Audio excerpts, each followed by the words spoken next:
To the Wisconsin Live Desk, here with you every Monday through Friday from 12:30 to 2:30, from our studios to around the world, as it turns out, wherever the news is happening. Going to give you a quick roundup of what we're checking out here at 12:30 and then get you into a live press conference happening right now. But first and foremost, we are back in Cloud City here in Milwaukee, Wisconsin, or Fog City, I guess, at that, as you're seeing the mix of sunshine, blue skies, and that pesky fog that we had yesterday and can't seem to shake today.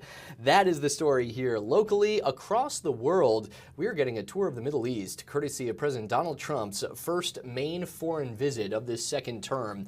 This is a live look in Qatar this afternoon, of course, evening that time, I believe about 8 hours or so ahead of us here in the Central Time Zone. And there are the men themselves in the middle. The President of the United States, Donald Trump, who's been meeting with a series of leaders from Qatar today and other Middle Eastern countries as well, as he continues now the second leg of this three-day, three-stop planned foreign tour of the Middle East. In Saudi Arabia yesterday, announcing some deals between the U.S. and the Saudis when it comes to business and investment in America, and a similar story here today in Qatar as well. Now, one of the meetings that happened behind closed doors, though, is certainly notable, is what took place early this morning, our time here in Milwaukee, but overseas. Quite the meeting between President Trump and the new interim president of Syria, that is Ahmad al-Shara.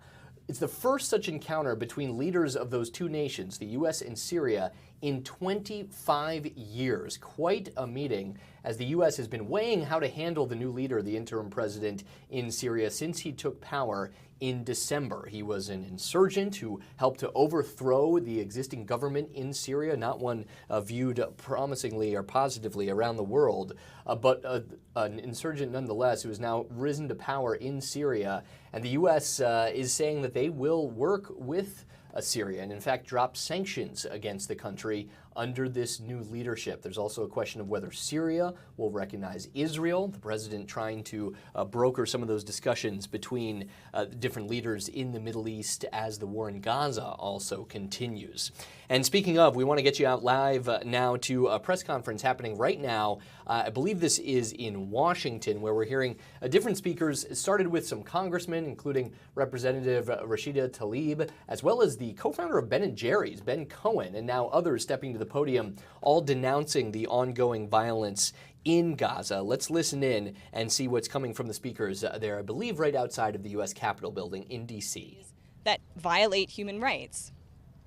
We know that this president is not one that tends to be governed by the law, but he does tend to care about public opinion. And he has responded to the fact that a vast majority of Americans can no longer countenance what our government is supporting and what our tax dollars are funding. He's a smart politician. He won the election on this, and the Democrats lost. My hope is that he will continue to be willing to push back against the knee-jerk militarism that this country has so long embraced, reflecting the interests of massive weapons producers, in contrast to the desires of the American people. My hope is that he will continue to reach out to groups like Iran, to the Houthis, to Hamas, in contravention of the preferences of the Israeli government. However, he's only going to do that if all of us continue to stand up, if Americans make clear that we are no longer willing to support any of this. And so it is, as others have said so much more eloquently than I, how are we all going to live with ourselves the longer that this goes on? Thank you.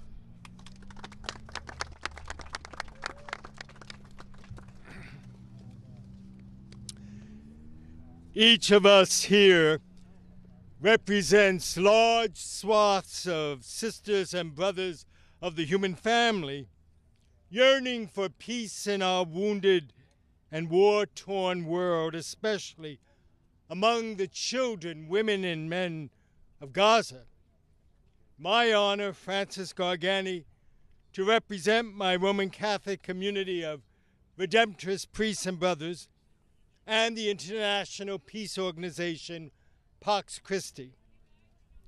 Right up almost to his last breath, our now deceased beloved Pope Francis was pleading for an end to the genocide in the war-ravaged strip of Palestine that we call Gaza.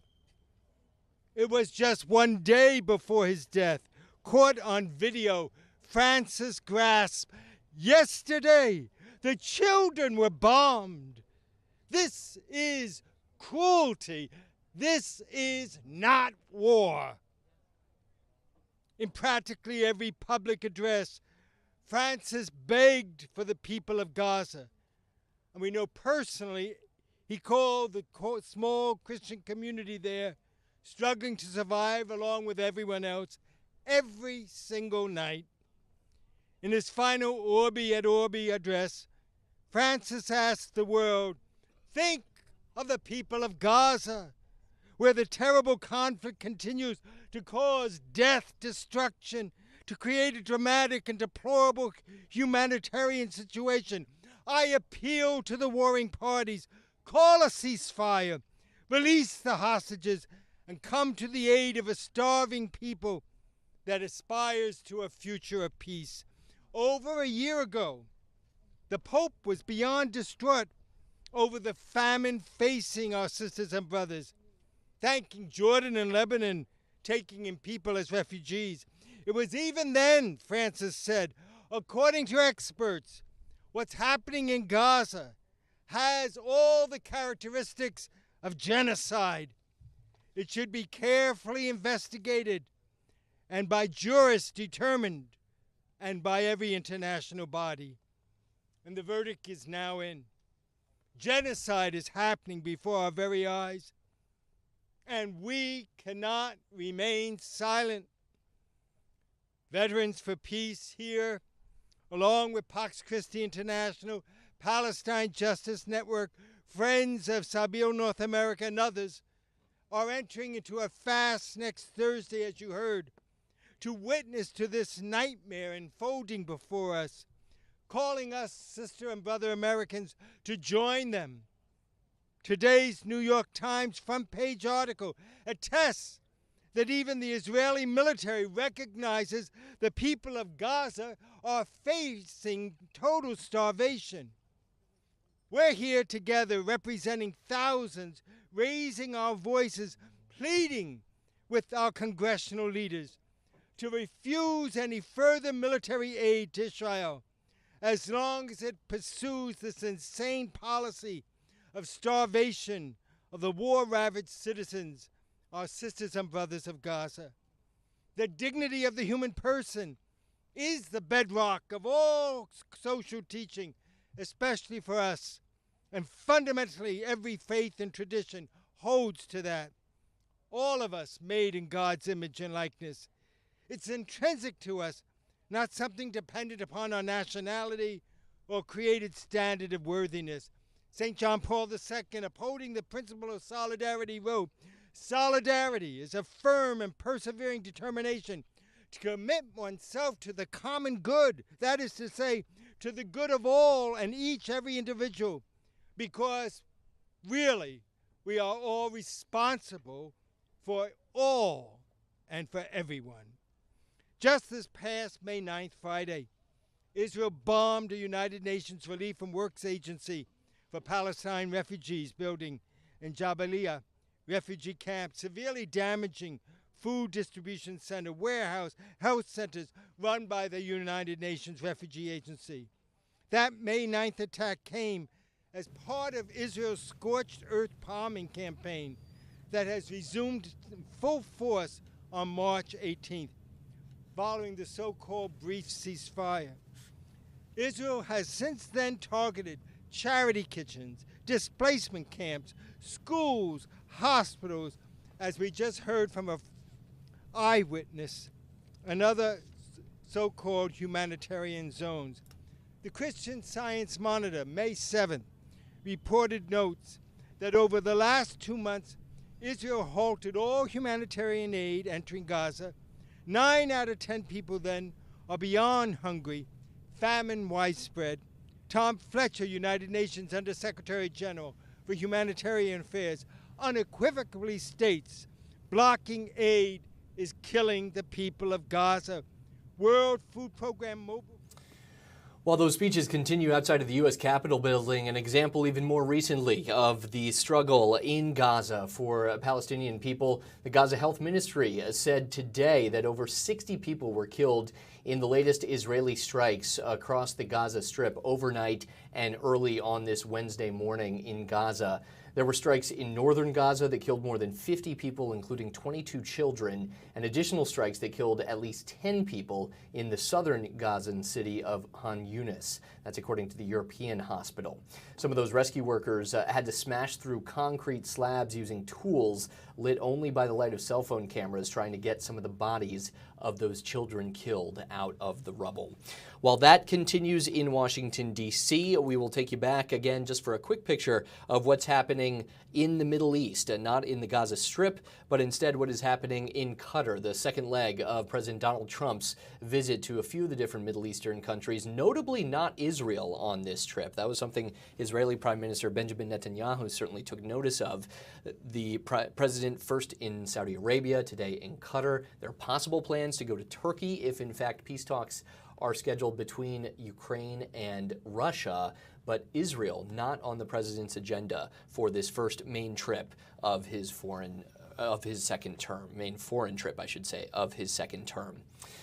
While we keep an eye on things back here closer to home in Milwaukee, this is the studio for the Wisconsin Live Desk. On the other side, the biggest story here in Milwaukee this week, one of the two really that we'll get to over the next 50 minutes or so of my portion of the Wisconsin Live Desk, is the continued fallout from the deadly apartment fire. 5 people killed in that fire, a number of others injured, as young as 1-year-old, all the way through elderly people in their 60s and 70s.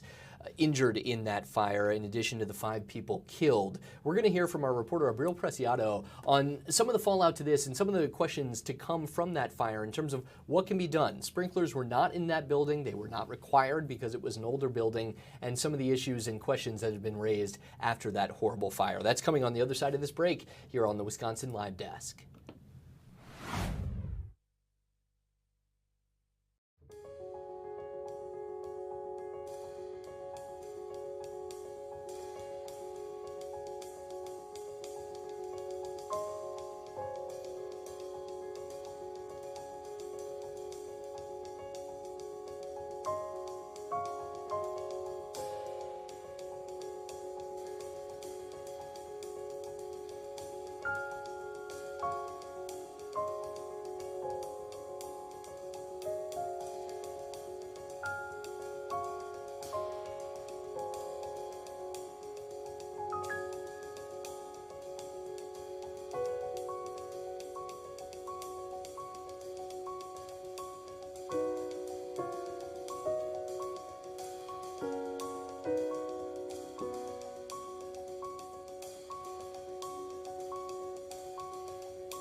This is the Wisconsin Live Desk.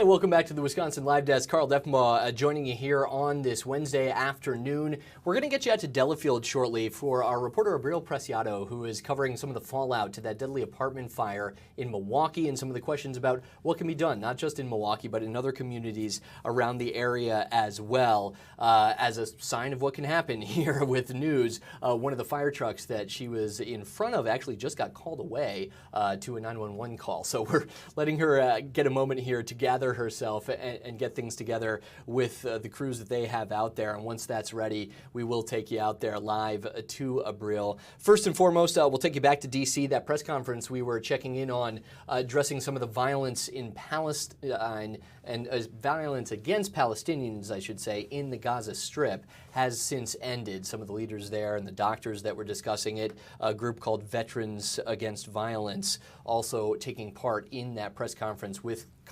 congressional leaders, has just wrapped up. And I'm also keeping an eye on things for you from the Middle East, where President Donald Trump continues to meet with different officials there alongside leaders of Qatar ahead of that state dinner tonight. And now that she has been able to switch things over for us and get things back on track, let's get you out to Abril Preciado joining us live in Delafield. Abril, thank you very much. Maybe you can kind of take people behind the curtain a little bit. This is what happens, right, when we work in the news business. So you were preparing for this interview that you're going to bring us here momentarily, and then what just happened moments ago? Yeah, so right now we're actually at the Lake Country Fire Department, where we are seeing this huge truck here that's part of the National Fire Sprinkler Association, where we have Steve Howard that's joining us here to explain to us what is behind it and what we are seeing and what they are doing with this truck, to kind of tell us a little bit more about sprinklers and the impact that they have when it comes to fires. Hi, Steve. Thank you so much. Yeah, thank you for having me. We're here today at Lake Country to do some training. Part of what we use this trailer for is demonstrating how fire sprinklers work, but we also use it to train fire departments on when a fire occurs, how to shut the system down, how to fight fires with the sprinkler system. So what we have in the back here is a little burn cell. What we have set up is a simulated chair with a sprinkler head that's inside, so setting up a residential setting, that's something we can duplicate over and over and use for demonstration purposes and education. And so during the demo, I know right now it still hasn't been activated, but what will we be seeing, and what's the main thing that you want people to capture from the demonstration? Sure. So what we're going to do is start a little fire. The fire is going to build up, right? The sprinkler head is activated by heat, so it's not smoke. We still need to have working smoke detectors, right? As the heat builds in the room, it's going to heat up the sprinkler head. There's a little glass vial that's in there that's filled with a liquid. As that liquid expands, it breaks the vial, and that allows the water to flow, because that's the plug that keeps the water from flowing. Then the water is going to flow and control the fire until the fire department can respond and put out the fire. So we need the fire department to come. The whole idea is to prevent the room from getting so hot that everything starts on fire at once, and it makes it safe for people to get out, protects their lives, but it also protects the property. And I know you were mentioning to me that this is all part of a seminar or workshop that is actually taking place.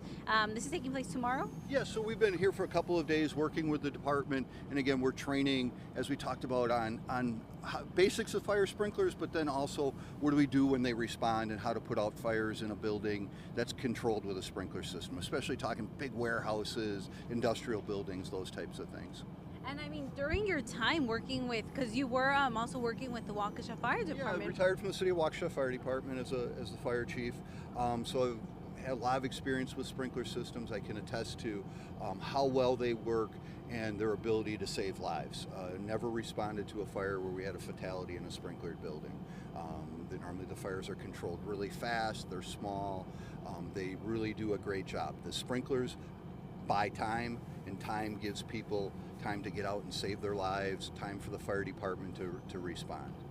And I know something that I actually learned while being out here today and speaking to Steve is the fact that he was saying that the sprinklers actually don't activate with the smoke, which is generally what many of us are led to believe, but they're actually activated by the heat. Right, so they absorb some heat. It takes some while for to trigger, if you will. If you think of a nozzle, that is how it opens. It's the heat absorbing into either a glass bulb or an element, and once it gets hot enough, that releases and the water flows. I don't know if it would be possible if you could kind of walk us in for people that are seeing this right now, kind of walk us into the bus just to kind of see what. Sure, absolutely. See? Do you want to go inside? Yeah, let's Absolutely. go inside. So come on in.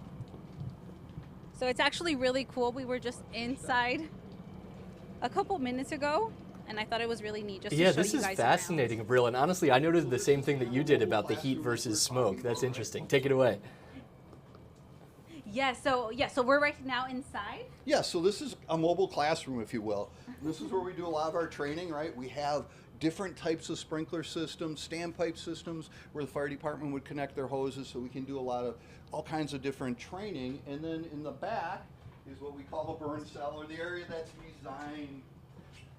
The area that's designed. It's very narrow here, so we're gonna squeeze in, and it's a little hot, right? We feel the heat. Yeah, it's just because of the glass windows, right? We got some ventilation, but it's a little warm. But here's the sprinkler head that's going to control the fire, and there's our mock upholstered chair, right? So that's what we're going to set a little fire there. It's going to spread. It's going to heat up that glass bulb that we're talking about. That liquid's going to expand. That's going to shatter the bulb, and that's going to allow the plug to go, and then the water gets sprayed out, kind of like it's a nozzle, right? It sprays it out, and it's designed to coat the whole area so that the fire gets contained. How many of these do you do on average? Like, do you do these daily, or? No, not quite daily, but we'll do over 100 and some demonstrations with it in a year. Tonight I'm in Cedarburg for an open house. On Saturday I'm in New Berlin for Public Safety Day and the Touch a Truck. We were there participating in that. So we get around quite a bit with these demonstrations. And once again, how important is it, or how impactful do these sprinklers? Once again, I know you just mentioned it right now, but I think it's important to kind of just reiterate. They save lives. They save lives. They protect property. Again, it's all about buying some time for people to get out safely, keeping that fire under control so that the fire department can get there, get everybody out, and protect the property. Absolutely. So we'll actually show you the full demonstration with the fire later on in my news packet, news report that will be coming out at 5. We're gonna do it. So we'll show you the visuals and how the whole demonstration is set up to be as well. Reasons for people to keep watching here on Fox Local. Abril, that was fascinating. Thank you so much. And quite the I would say, powerful and telling nugget of information there from that gentleman, saying all his time in Waukesha never once had a fatality at a building that had sprinkler systems. Can't say the same for buildings that weren't equipped, and certainly we saw that horrible outcome here in Milwaukee, but that is quite something, hearing the impact of sprinklers and how they really do save lives from someone that knows it well. Fascinating. Thank you so much, Abril Preciado, reporting for us. And again, if you want to see that demonstration tonight, you can join Abril during the Fox 6 News at 5 o'clock. Abril, is that when your report's supposed to air tonight? Yes, at 5 o'clock, yes. So you guys can see the full report at 5 o'clock. You'll hear more from Steve, and you'll actually get to see the bigger picture. All right. We will be seeing right here. Sorry, I'm joking up because I'm so excited to show you guys. That's what we call a tease in the business, right? Yes. For those watching at home, you got to stick around to see the main event there. Abril, thank you so much reporting for us out in Delafield here on this Wednesday afternoon. All right, we'll get things back here in our Milwaukee studio. Honestly, that was really impactful to hear, and eventually, as we will see in Abril's report, see the effects and just how different that can be. I learned something as well. I was just like Abril. I thought I assumed it was smoke activated, as our smoke detectors are, but that gentleman pointing out why it's important not only to have a sprinkler system, but also to have a smoke detection system as well, because they operate two different ways. The smoke detector obviously relies on smoke from a fire, while the sprinkler system actually responds to the heat generated by a fire before it gets too big and is able to suppress some of that fire for the firefighters to then have a chance when they arrive on a scene. Interesting stuff.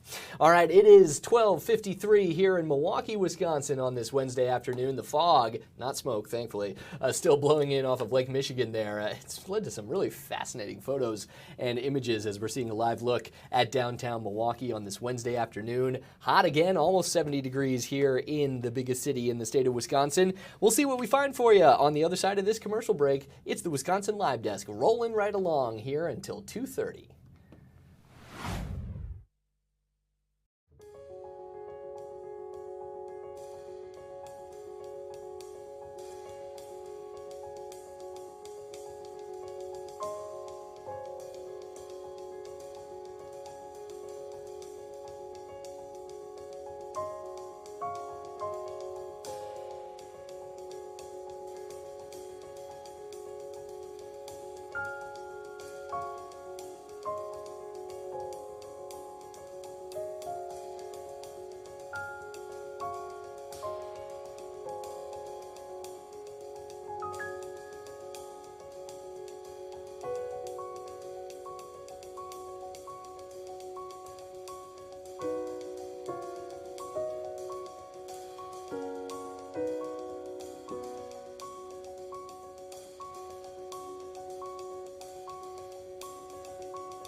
This is the Wisconsin Live Desk.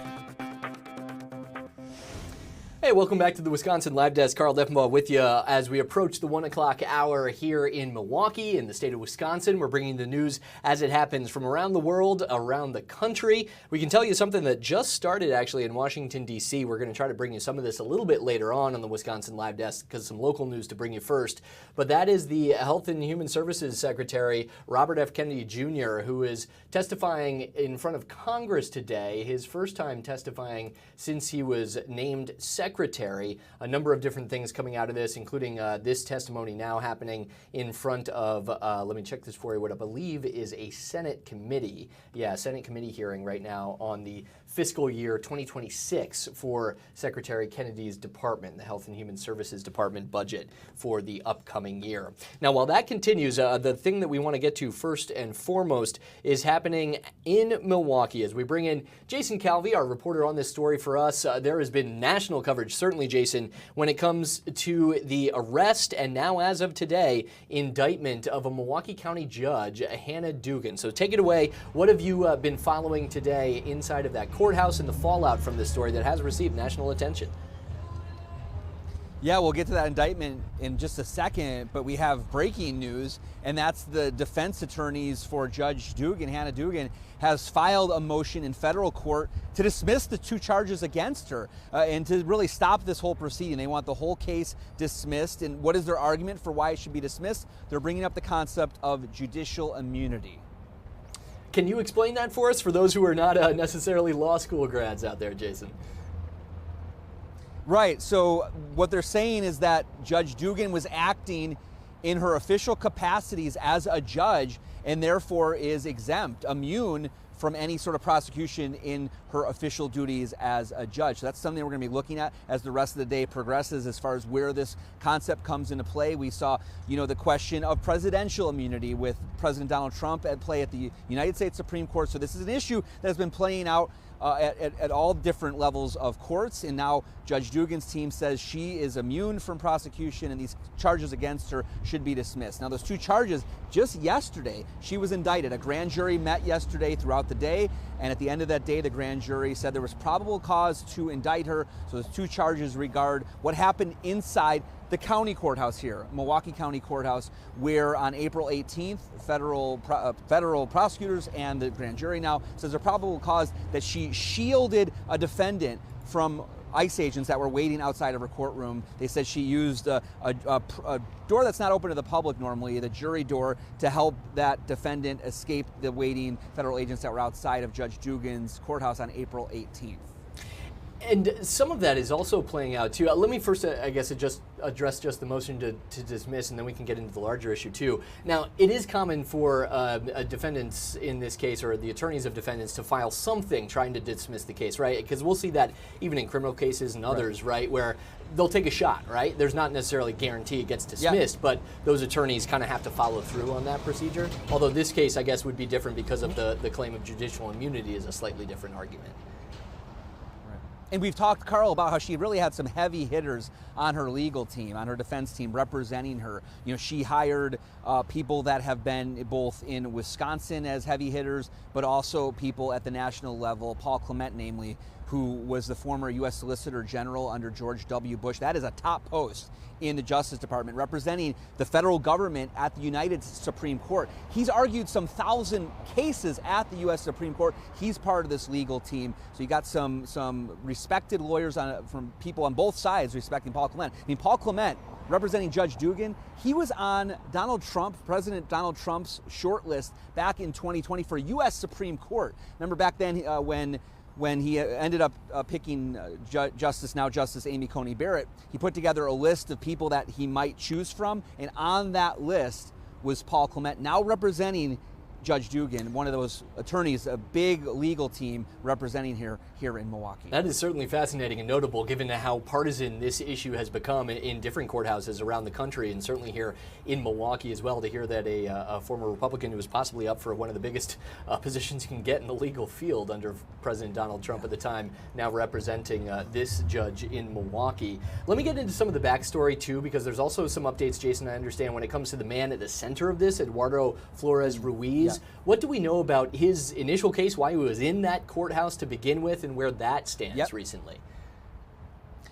Yeah, so backstory was he was in court on April 18th in the Milwaukee County Courthouse where I'm standing here. He was here because he was charged by Milwaukee County with several charges against him for what pretty much prosecutors said he beat up his roommates. And in the criminal complaint against him, according to the criminal complaint, he told investigators that it was a mutual fight, but prosecutors did charge him with pretty much what they call domestic abuse for the charge of what they said beating up his roommates. So that was why he was here on April 18th. That's the center of this case that became a national issue with Judge Dugan. Judge Dugan was hearing that case on April 18th. So now that she has really been charged and now she's facing this indictment, she has been suspended by the Wisconsin Supreme Court. Already before that, so the Wisconsin Supreme Court did suspend her, but before that, Chief Judge Carl Ashley here had appointed a reserve judge to handle her cases here in the Milwaukee County Courthouse. So that judge is still hearing the case of Flores Ruiz, and he did have a case last week, or an appearance that was due last week, and he also had one again today, but in both instances, the defendant was not in court. So that's a question you may be wondering, well, why wasn't he in court? And I went and talked with a notable immigration attorney in Milwaukee. We'll hear from him later today. But what he says is that this is actually typical, not just for the Trump administration, but it happened in the Biden and Obama administrations, is that when ICE does detain somebody, they're reluctant to hand that person over back to go through the county court process. So it raises a bunch of questions, right? I mean, he says, so if he had a defendant that was charged with, I don't know, driving without a driver's license, which is, much different from domestic abuse or other things, but if they were charged with maybe not having a driver's license, and then ICE came in and arrested them as they were going through the court process, maybe they had an initial appearance and ICE would arrest them outside of that hearing, then they wouldn't actually have any resolution to that charge of driving without a license. Then what happens is ICE ends up deporting them, and this is under, he said under the Trump administration, they are going after people like that are here with those minor offenses like driving without a license. And not to make light of that at all, I'm just saying in the gravity of different offenses that happen here, homicides and things like that, that would be one of what lawyers would consider a minor offense. Under the Obama and also the Biden administrations, this immigration attorney said they wouldn't go after those low offenses. They might go after somebody that had more of a violent charge against them. But in this case, these people that might have those minor cases, they're being arrested at their preliminary or initial appearances in court, and then they're no longer able to then be in court to defend themselves on that charge in the state courts, in the county court.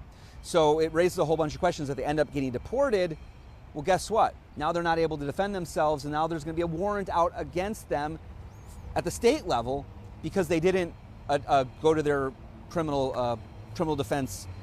They weren't in the courtroom for their county or their state charge, and so now they can't. If they ever had a legal avenue to come back into the country after deportation, now all of a sudden because they have a warrant, guess what, Carl? They're not going to be allowed the back kind of in different at all, layers even to if they had a that legal avenue in the future as well. When we bring it back to Judge Dugan as well, Jason, and kind of this ongoing issue that we've seen, certainly the Trump administration and other Republicans kind of go after around the country, not just here in Milwaukee County, where it's become a bit of a flashpoint in a national story as well. Some of the issues goes back to this idea of safe spaces, that places like courthouses behind you or hospitals had been religious places, whether it's churches, mosques, the like, had been considered safe places to some degree. And I understand, I believe from certainly Judge Dugan's side of things, some others, that the worry is what that could do in terms of the fracturing of the legal system if, whether it's a criminal defendant or on the other side, maybe someone like a witness in a criminal case or a hospital setting, someone who needs to go and get medical care would be reluctant to go to those places if they fear that that's a place where ICE agents could go, and kind of the ramifications of that. I don't know if you want to take that and run with it. Yeah, why not? That's exactly what the people that are opposed to these arrests happening in courthouses are saying. But we did go back and look at the documentation and the policies for the Biden administration, and it really did say in exceptional cases, arrests could take place inside of a courthouse. Exceptional cases, what they listed in their list of possible infractions that could lead to ICE agents going in the courthouse to arrest somebody would be, for example, a national security issue, or potentially if they knew that somebody was going to destroy evidence. Those would be a couple instances where those federal agents under the Biden policies would go into a courthouse and arrest somebody. So there was an opening, a possibility that ICE agents could arrest people in courthouses under the Biden administration. Again, the bar was higher. With the Trump administration, they set their own policy, kind of lowers the bar and says that people can be arrested in courthouses, again, for national security issues. But then it also says if they're shown to be a member of a gang or if they've already previously been deported from the country. So the case of Ruiz Flores, he had been deported from the country in 2013. So under the new Trump guidelines, he would be a person that would be eligible for ICE agents to go in the courthouse and arrest him. Interesting. As we bring it back to the beginning here, Jason, then we'll let you get back to your reporting. So when it comes to this this motion to dismiss filed by that legal team for Judge Hannah Dugan, where do we go from here? Is that a quick decision by a judge or a grand jury in this case? Where do we go? What's the next step in terms of what we learn about that motion to dismiss and her larger case in general? Yeah, the motion to dismiss by Dugan's attorneys say that this case should not go forward until this question can be resolved. If indeed, as they argue, she has judicial immunity, then this case should be dismissed and the case should not go forward. To have the case go forward in any way, shape, or form without, if it's a case that should never have been taken up in the first place, as they allege, then they really shouldn't go forward. So that's what they're asking right now. Judge Dugan does have her arraignment on these charges, these two charges from the grand jury yesterday. She has her arraignment on those charges tomorrow. So this is what the defense attorneys are putting on the record right now, saying, hey, we shouldn't even have to do that arraignment because we want you to hear this issue about whether or not she has judicial immunity, and if so, dismiss the case immediately. Interesting to hear all the different possible domino effects of that. Jason Calvi reporting outside of the Milwaukee County Courthouse for us. Thank you very much, Jason. It's a complicated story, a lot of layers to it, but you break it down so well. And if you want to see more from Jason, then yeah, you can check out his full report. What time are we looking for that on Fox News and Fox Local tonight as we get some passers-by there? Yeah, we'll be on the 5 o'clock hour, we'll be 4 o'clock hour, 6 o'clock. We'll be on Live Now, our streaming partners for Fox TV stations will be on there in the 5 o'clock hour as well. So pretty much you tune on right here, you'll probably see us. And just to address it, since our viewers might have seen it behind you, I don't think you caught that, Jason. Yesterday on Fox Local, I believe we had some of our first expletives coming from a hearing about the World Trade Center health program from a particularly fired up representative. Today, I think we just got our first double middle finger from that gentleman walking by. So, never know. Oh, I didn't see the double middle finger because they were. Let me just say this. Was the guy without the shirt? Yep, it was the guy without the shirt. Carl, I just want to say something. In his defense, they politely waited. They politely were waiting on the other side of the camera. I don't know if you saw. I said, "Come on, you can come. You can walk through. It's okay. No. This is a public sidewalk. It's your sidewalk. Walk through." I kind of directed them through, so they walked through. I didn't know I got flicked off. Okay, well, Carl, I wouldn't have. We'll say they were very polite as they were waiting. Well, polite while they were waiting, and then it changed. We'll say they were going at me with the double birds, not to you, Jason. They would never. So you know what? We deal with everything here on live TV, and certainly on the Wisconsin Live Desk. That might be a first, though. Jason Calvi, thank you very much. We'll let you get back to it there outside of the Milwaukee County Courthouse. Oh man, Carl, I can't believe it. Yep. You just never know. All right, man. Appreciate you. Let's let you get back to it. That is Jason Calvi, and that is, I believe, a first for us here in this new endeavor called the Wisconsin Live Desk, as we give you an aerial view of where Jason was standing there at the Milwaukee County Courthouse on this Wednesday afternoon.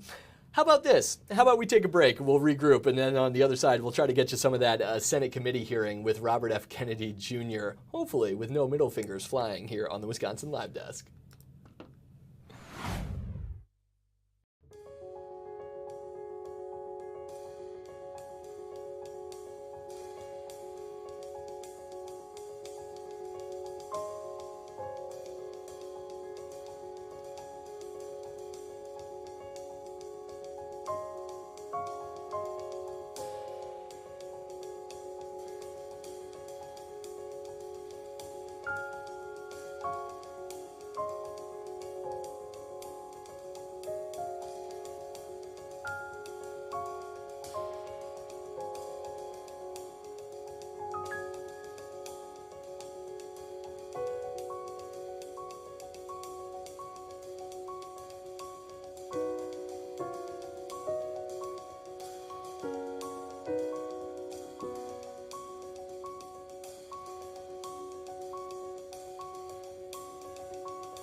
This is the Wisconsin Live Desk.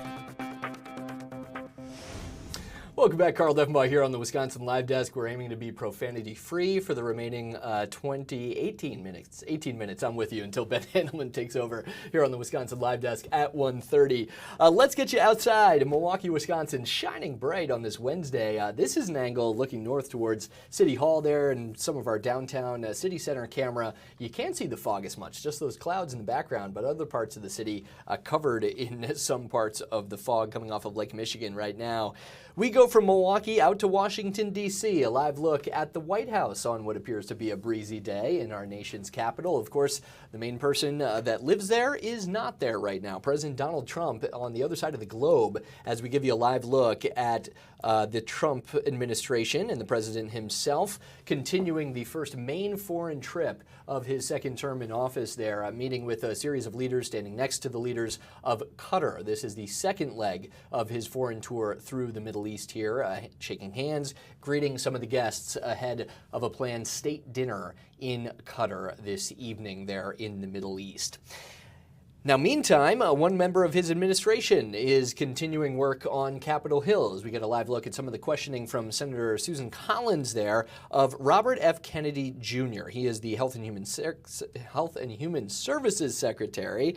Let me get that mouthful out right there. Continuing to testify in front of a Senate committee hearing. This started moments ago. We want to listen in live to some of the questioning as the health secretary is facing a grilling there in front of that Senate committee. It helps caregivers, and it also promotes lifestyle changes. I have worked very hard to make sure that HHS has the resources to carry out this law, which was just recently extended. I'm concerned that the reductions in force of approximately 10,000 staff across the HHS will completely undermine this act. And this act, in many ways, is very consistent with your approach of looking at public health issues for chronic diseases. For example, the Healthy Aging branch administers the BOLD Act for Alzheimer's, it has lost all of its staff. So how can you ensure that the CDC continues to implement the BOLD Act and the Alzheimer's programs under it when all of the staff responsible for that administration have either been placed on administrative leave or let go?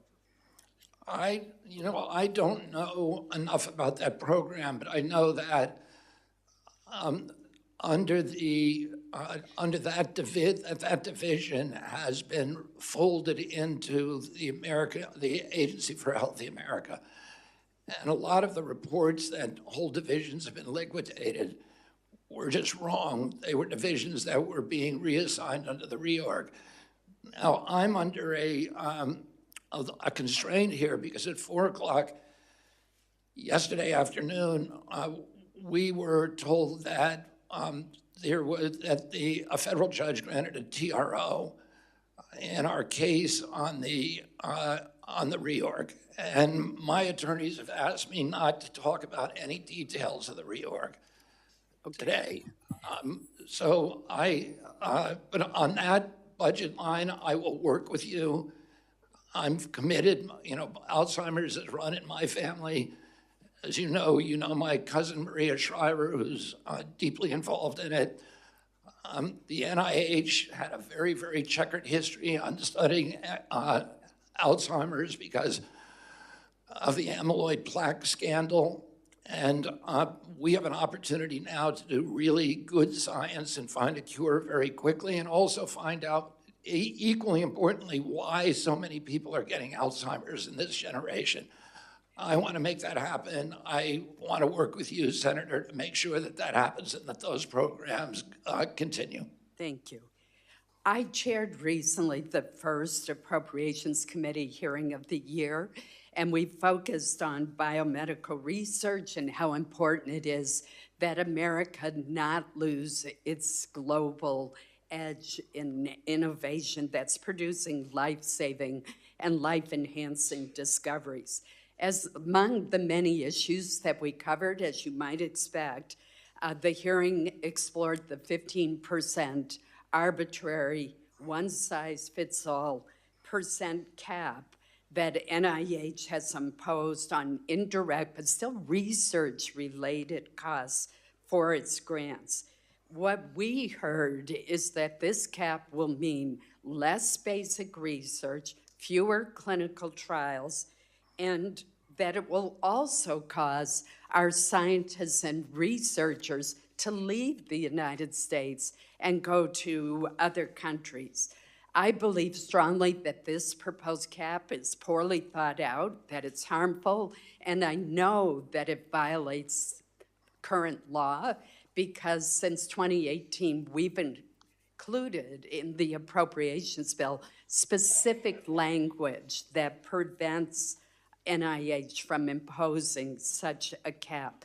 So I know the system needs to be looked at, but are you reviewing how NIH's approach of this one-size-fits-all 15% cap on indirect costs would affect laboratories, whether they're private, nonprofit labs, or whether they're in universities, as far as doing crucial biomedical research? Yeah, Senator, we are, and you and I have talked about this issue. And I think the impetus for the cap was that there were a lot of private universities with giant endowments like Stanford and Harvard that were getting indirect payments of 78%. What that means, if you get $1 million grant, NIH then has to pay you an extra $780,000 for administrative costs, and a lot of those costs weren't even going to anything to do with science. They were going to, to the university budget. And in order to curb that abuse, we adopted a 15%, which is the industry standard. That's what the Gates Foundation or any other foundation would pay. But I understand University of Maine, University of Alabama, many other universities, state universities, were not abusing it. We lost about $9 billion a year in those kind of costs. And so we have a plan for how to address issues like what's happening at the University of Maine. I'm being gavelled out, so I will talk to you privately about that. Thank you. Senator Ball. Thank you, Mr. Chairman. Secretary Kennedy, you run a department that touches the lives of almost every American. Yet for this budget hearing, these are the 6 pages that we have gotten in terms of your budget request. We are also 7.5 months into this fiscal year, and yet you are not telling the American public anything about how you are spending the billions in taxpayer dollars right now. You had to submit an operating plan to the Congress, and this is just a sample page, but 530 programs simply have asterisks. Secretary Kennedy, this isn't about your hiding information from me. This is about your hiding information from the American public. And if you're going to cut cancer research or gut mental health support, at least stand by your work and explain it to the American people. Now, Secretary Kennedy, I want to start with what I hope is an easy question for you. Do you think lead poisoning in children is a significant concern? Is lead poisoning in children a significant concern? It's a extremely significant concern. Thank you. Then I would like to know why your department has effectively shut down the very program to address lead poisoning in children. The city of Milwaukee requested assistance from the CDC to help the city respond to lead poisoning cases tied to public schools. 6 schools have been closed, displacing more than 1,800 school children. The request for federal assistance was denied because of lack of staff. The entire childhood lead poisoning branch has been fired. In the words of a Milwaukee mom, it really sends a message of, you don't matter. I don't know what you would say to parents who must now test their children for lead and deal with school closures. But do you intend to eliminate this branch at CDC, yes or no? No, we do not. Okay. Because you cannot tell us that you want to make America healthy again when you are willfully destroying programs that keep children safe and healthy from lead poisoning. Congress dedicated $51 million in funding for this particular program. But when a community asks for help to prevent lifelong complications for children, and there is no one there to pick up the phone, and it's not because this program is ineffective, it's because you fired the entire team whose job it is to support communities like Milwaukee.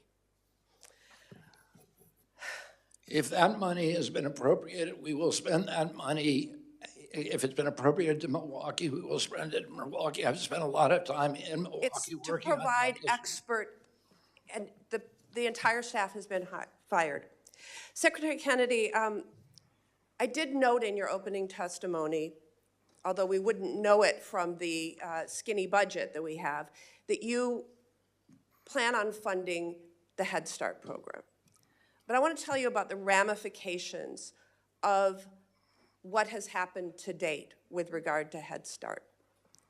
I've heard from families across the state, people who are terrified about the uncertainty and instability surrounding Head Start. Just 1 week into President Trump's administration, Head Start programs in Wisconsin suddenly couldn't access their grant funding. It forced one Head Start in Waukesha, Wisconsin to temporarily close, leaving 250 families without care. Over the last 4 months, HHS has provided roughly $1 billion less to Head Start programs across the country than during the same period last year. The delays in funding have exacerbated uncertainty for programs needing to make payroll. And in some instances, like the one I cited in Waukesha, programs have had to shut their doors until the payments came through. Now, I don't know what you would say to a parent who is unable to drop their child off at preschool because you failed to get already appropriated money out the door. Or maybe I should ask you, what would you say to a parent who shows up for child care or for Head Start and the doors are closed? I would be very sad if somebody shut up. I fought very, very hard to make sure that there would be What no is cuts. causing the delays in As I Head Start said, funding? I fought That's my question. I fought very hard to make sure that Head Start gets all of its funding next year. Well, we need it this year, and why are there delays now? I don't know that there are, Senator, and I will look into it. But I don't know, there should not be any delays. The funding is there. We are spending it. It's allocated. I don't know why there would be those kind of problems. I can tell you that within the agency, there were, there were people who wanted to make the Trump administration look bad, and that there were checks held up that shouldn't have been. I will have to look into that, Senator. Senator Murkowski. Thank you, Mr. Chairman. Mr. Secretary, welcome. Good to see you. I want to talk a little bit about the HHS reorganization on some of the programs. Interesting here on the Wisconsin Live Desk to hear Milwaukee specifically and Waukesha and the state of Wisconsin referenced by our junior senator there, Tammy Baldwin, addressing the Health Secretary, Robert F. Kennedy Jr., during this committee hearing about some of the cuts to lead programs within the Health and Human Services Department and that impact on the ongoing crisis here for Milwaukee Public Schools in Milwaukee not receiving the help that they expected from those programs. I believe they were through the CDC. All right, we're going to take a short break here on the Wisconsin Live Desk and see what we find for you on the other side. Thanks for watching.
This is the Wisconsin Live Desk. Hey, welcome back to the Wisconsin Live Desk here. As we approach 1:30, that's my time to head on out of this little studio and hand things over to Ben Handelman, who will handle the second hour of the Wisconsin Live Desk for you here on Fox Local and the Fox 6 Milwaukee YouTube channel. We're going to get you back out to Washington, D.C., though, and listen in to some more of that testimony from the Health and Human Services Secretary, Robert F. Kennedy Jr., in front of the Senate committee. So I'll get this up for you right now so we can hear some of the questioning from senators and the answers from Health Secretary Secretary Kennedy, and then Ben Handelman will join you on the other side once we're done with this committee hearing. Thanks a lot for watching the Wisconsin Live Desk. We roll right along until 2:30 each and every Monday through Friday. So we've got the funding that's out there. It's just delayed. We need help releasing that. Yeah, my understanding is that the domestic violence funding was not cut. So I don't know. I mean, I have to go back and check, but I specifically asked about that program last night. Was told that there was no cuts, that President Trump is committed to it, and so I don't know why people would be experiencing even delays. And it may be that it is with the RIFs, you don't have people that are processing these things. So again, I want to get this to the top of your screen. Last question for you. I mentioned LIHEAP. The budget proposal, the skinny budget proposes to eliminate LIHEAP, and the proposal says that it's unnecessary because states have policies preventing utility disconnection for low-income households, effectively making LIHEAP a pass-through benefiting utilities in the Northeast.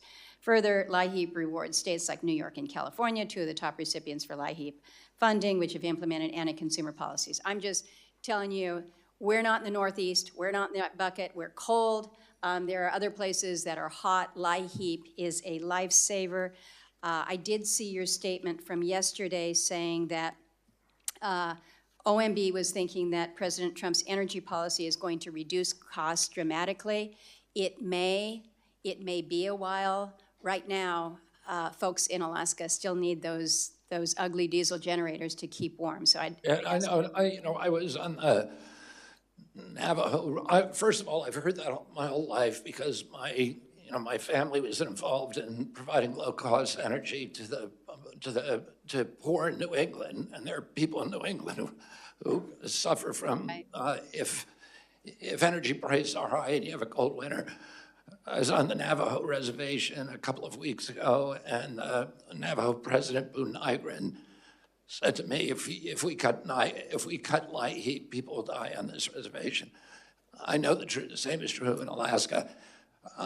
The presumption behind the budget cuts were that the energy prices were going to drop dramatically, in which case these payments would just become a subsidy to the oil industry. If that doesn't happen, I would expect Congress would then still appropriate the money, and I will spend it. I've already spent $400 million between January and now on this program, and we've made sure to get it out to all the families that needed it. So I think you're going to find a lot of support on this committee for that. Senator Murphy. Thank you very much, Madam Chair. Secretary Kennedy, I want to talk to you about your relationship with this committee and this Congress. I want to talk to you about the statements that you made to the chairman of this committee and to members of this committee during your confirmation hearing about vaccines. You didn't tell the truth. I find that to be really dangerous for our relationship. If I were the chairman who believes in vaccines and voted for you because he believed what you said about supporting vaccines, my head would be exploding. In the hearing, you told us, quote, "I will not work to impound, divert, or otherwise reduce any funding appropriated by Congress for the purpose of vaccination programs." That's not the truth. You've done exactly. Let me finish my question. Yeah, I didn't hear what you said. I'm just asking you to repeat it so I can understand your question. During the hearing, I'll repeat it. During the hearing, you said to this committee and to the Finance Committee, "I will not work to impound, divert, or otherwise reduce funding appropriated by Congress for the purpose of vaccination programs." That is not what happened. You've done the opposite. You canceled $12 billion in grants to the states, including my state, that are used to administer and track vaccines. You promised Chairman Cassidy. When did I do that? Madam Chair, would you allow me to finish my question? Keep going with your question. When did I do that? Let me finish my question. Accusation. Just tell me when I did it so I can understand what the question is. You have canceled $12 billion in public health grants to states, whether you know this or not. That funding is used by the states in part to be able to administer and dispense information about vaccines. Mr. Secretary, let me give you the full panoply of accusations, the things you said before this committee that didn't turn out to be true. You also promised Chairman Cassidy that the FDA would not change vaccine standards from, quote, historical norms. But what happened as soon as you were sworn in? You announced new standards for vaccine approvals that you proudly referred to in your own press release as a radical departure from current practice. And experts say that that departure will delay approvals.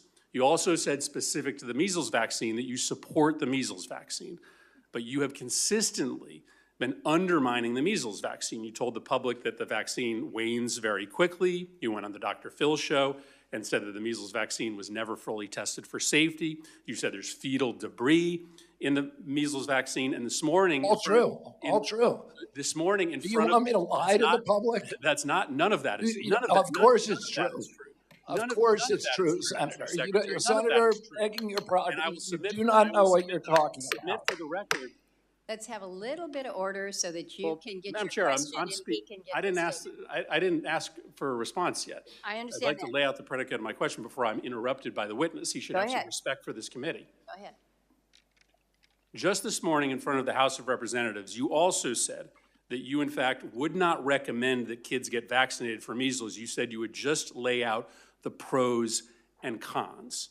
Okay, so this is the summation of everything that you have said to compromise people's faith in the measles vaccine in particular is contrary to what you said before this committee. You said you support the measles vaccine, but then you have laid out a set of facts that are contested, and I will submit information for the record from experts who contest what you've said about the vaccine, and the result is to undermine faith in the vaccine. It's kind of like saying, listen, I think you should swim in that lake, but you know, the lake is probably toxic, and there's probably a ton of snakes and alligators in that lake, but I think you should swim in it. Nobody's gonna swim in that lake if that's what you say.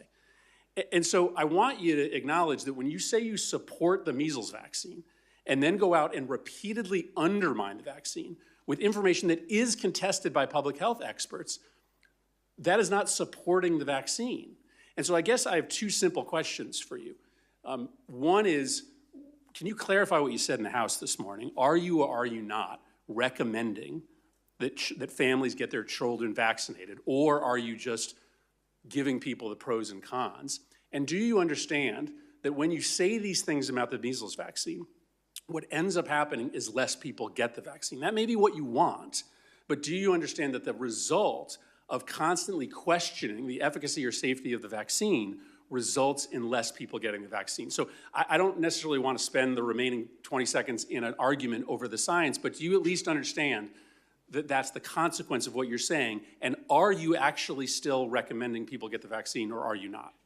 Senator, if I advised you to swim in a lake that I knew there to be alligators in, wouldn't you want me to tell you there were alligators in it? So are you recommending the measles vaccine or not?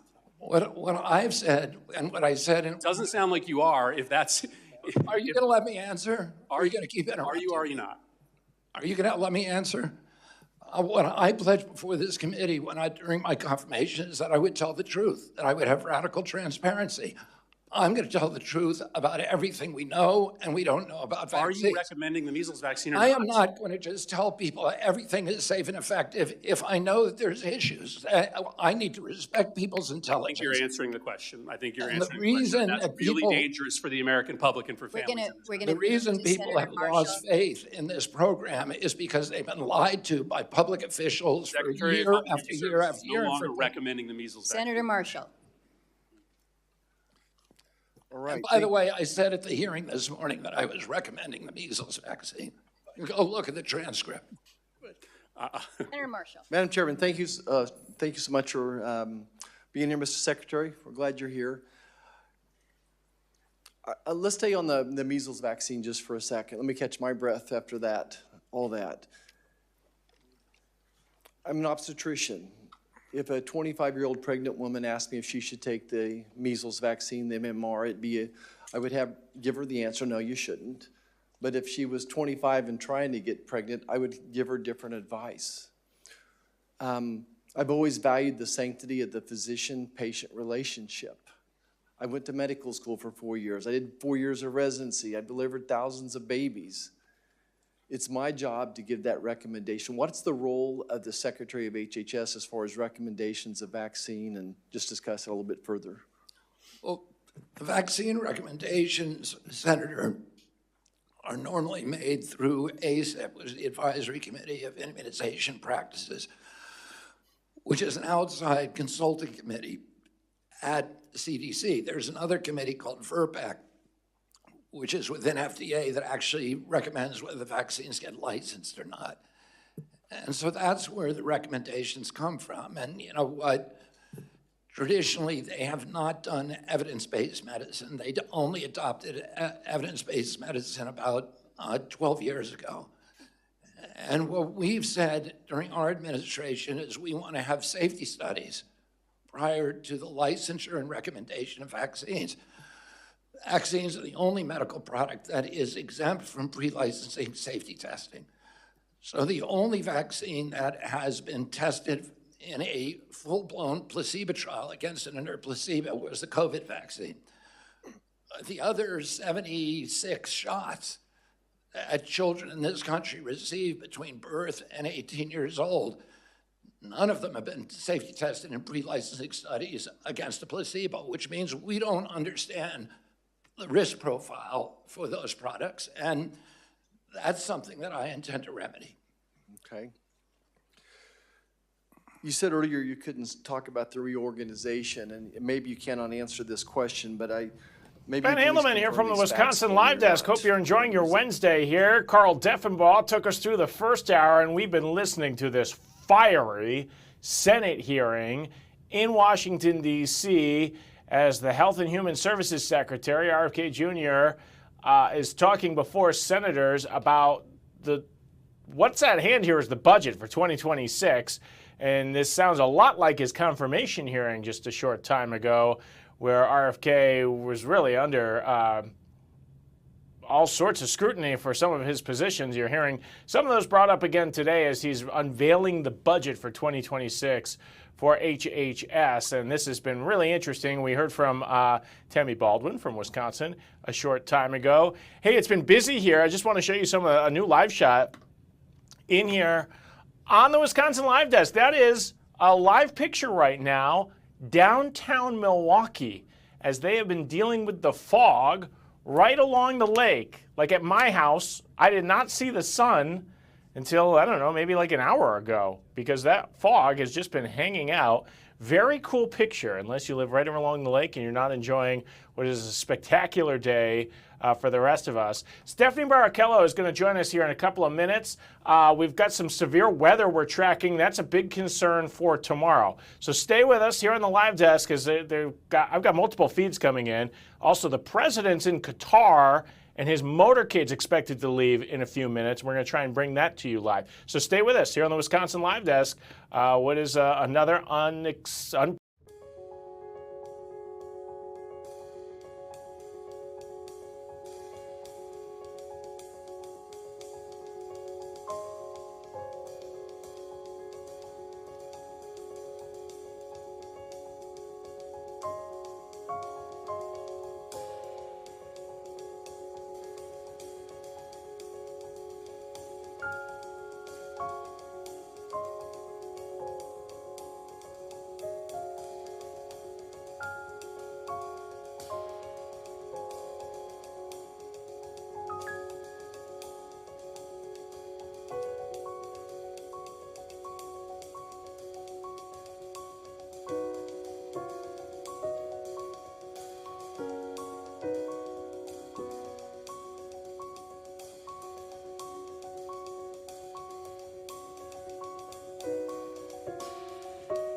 This is the Wisconsin Live Desk.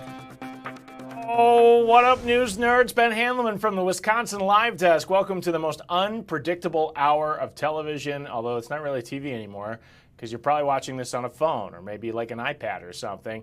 Thanks for joining us here to the Wisconsin Live Desk exclusively here on Fox Local from this room. We've got live feeds that are coming in from around the country, and we're going to bring you everything that's happening live. We're watching the Karen Read trial in Massachusetts right now. Really interesting. This is a forensic investigator on the stand. This is that trial of the woman who's accused of killing her Boston police officer boyfriend, and there was already an original trial that ended in a mistrial, so the prosecutors are trying again, and once again we're kind of hearing some of this fascinating testimony. Moments ago, if you were just watching, you were watching this fiery testimony coming from the Senate.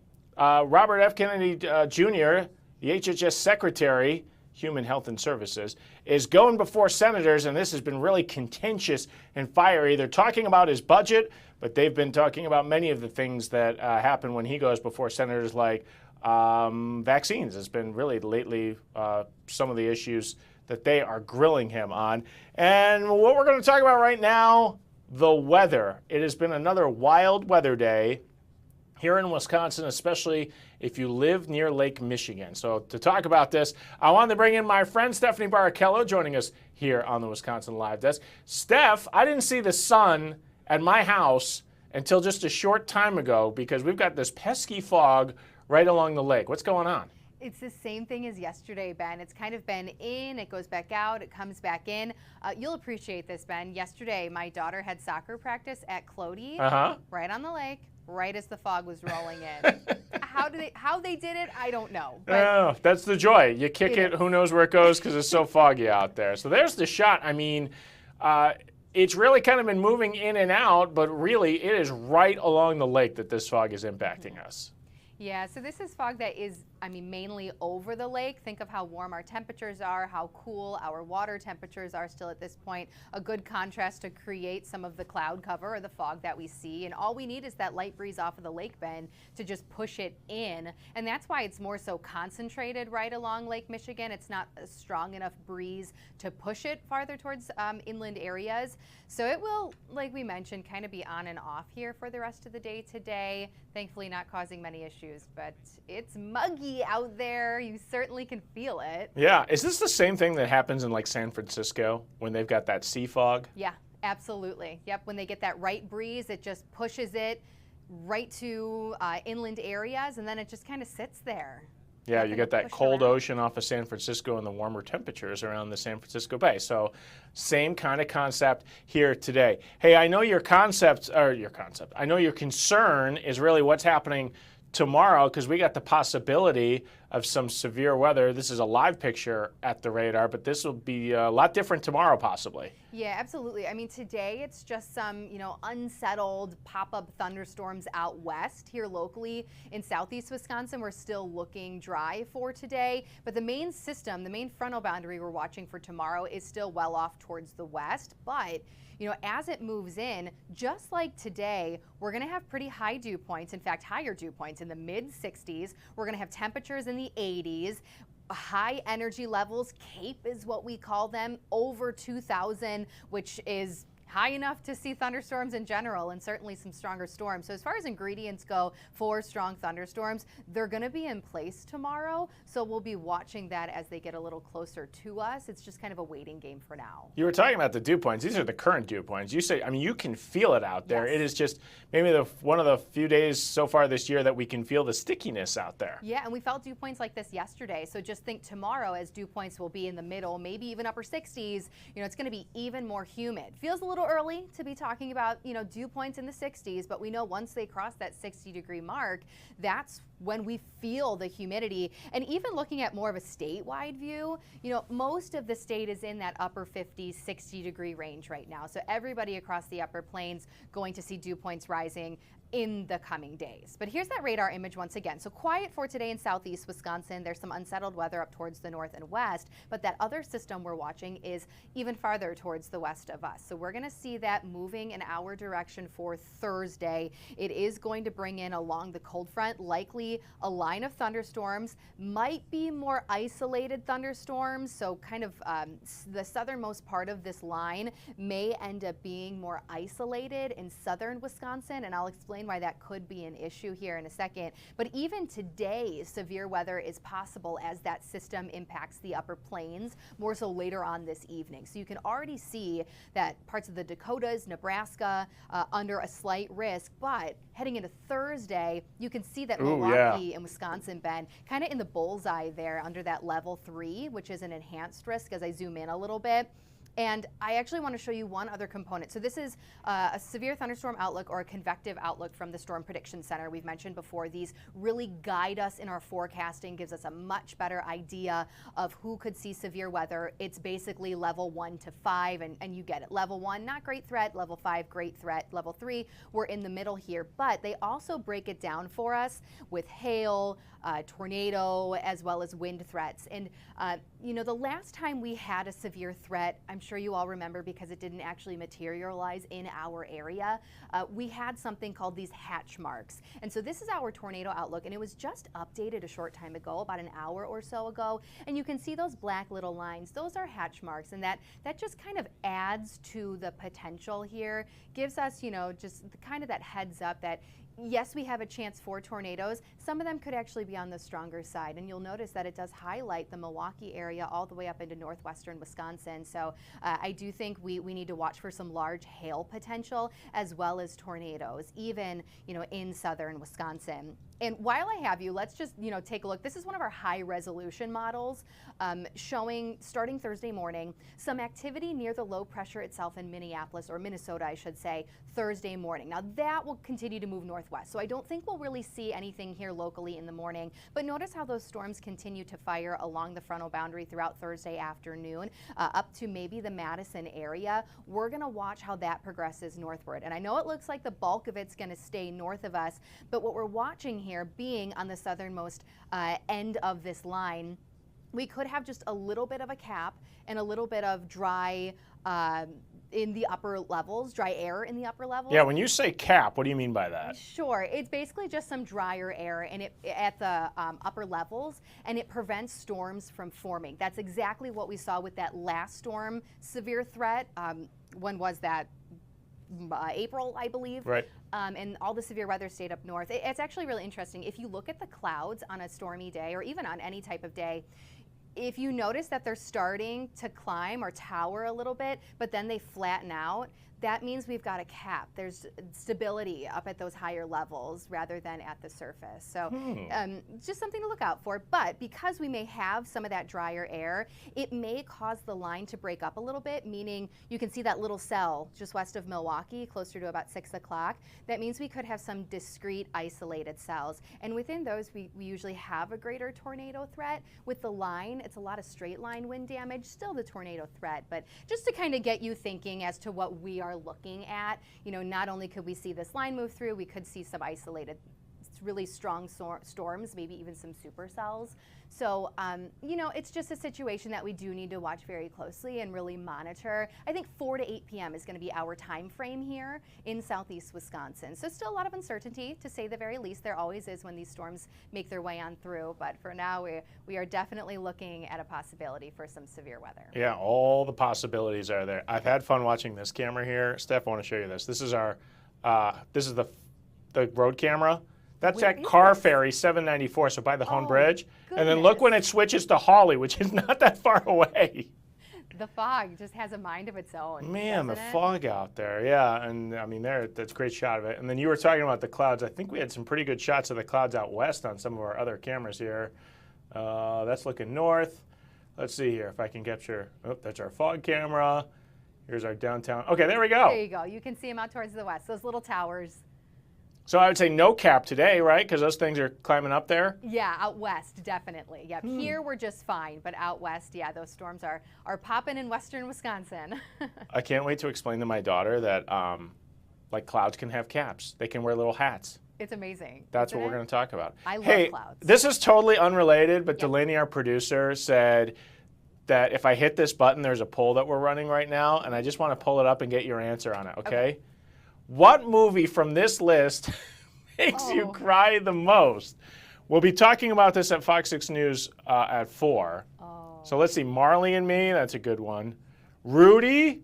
Oh, I know Rudy, by the way. Fun fact. You know him? Went to that high school. Yep. I had an opportunity to MC an event with Rudy this year. Did you? Are you serious? And I couldn't do it, and I was kind of bummed. Next time. Wow. Wait, he went to your high school? Well, yes. Sorry to get off topic. Well, I'm the one who got us off topic here.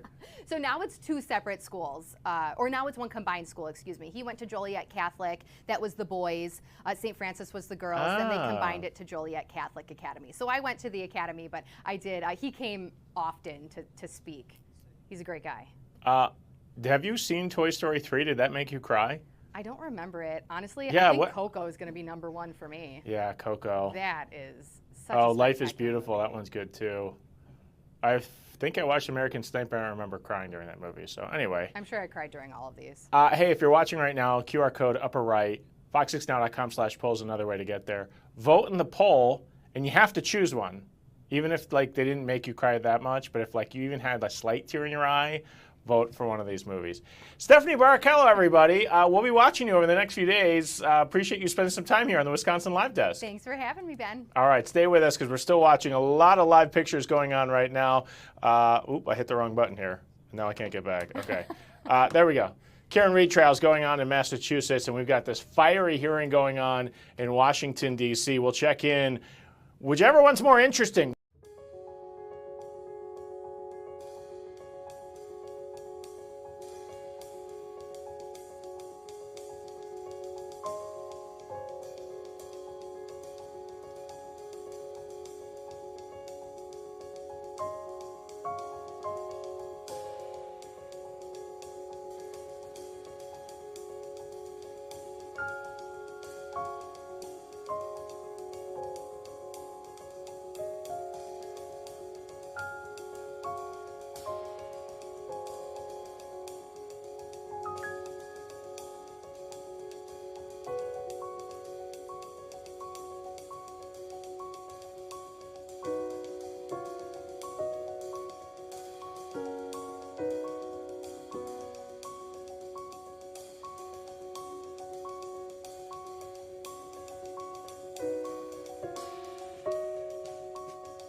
This is the Wisconsin Live Desk.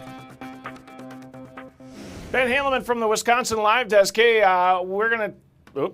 There we go. Sorry, I had something up that we're going to show you in just a second here. It's been a busy few minutes here since we've just joined you here on the Wisconsin Live Desk. We took you to that fiery Senate hearing that's still underway with Secretary Kennedy, the Health and Human Services Secretary. He's talking budget, but senators are grilling him about all sorts of issues, including vaccines. Still watching the Karen Reed trial. A new picture of Donald Trump has just popped up from Qatar. Let's just listen to this for just a couple of seconds here. Since it gets on good for him, because a lot of people would rather have me take a much more harsh road. But I know that if we can avoid that road, that would be a great thing.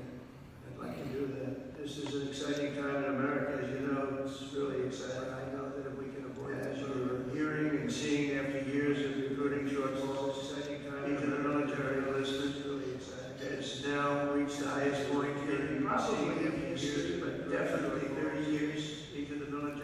Okay, so that's the president who's in Qatar. We're having a little hard time hearing him. He's not on his mic is not connected to our cameras here, but he's speaking obviously to Middle East leaders, making a lot of news today. So we'll get to that in a second. I want to bring in my colleague Brett Lemoyne here, joining us from Oconomowoc.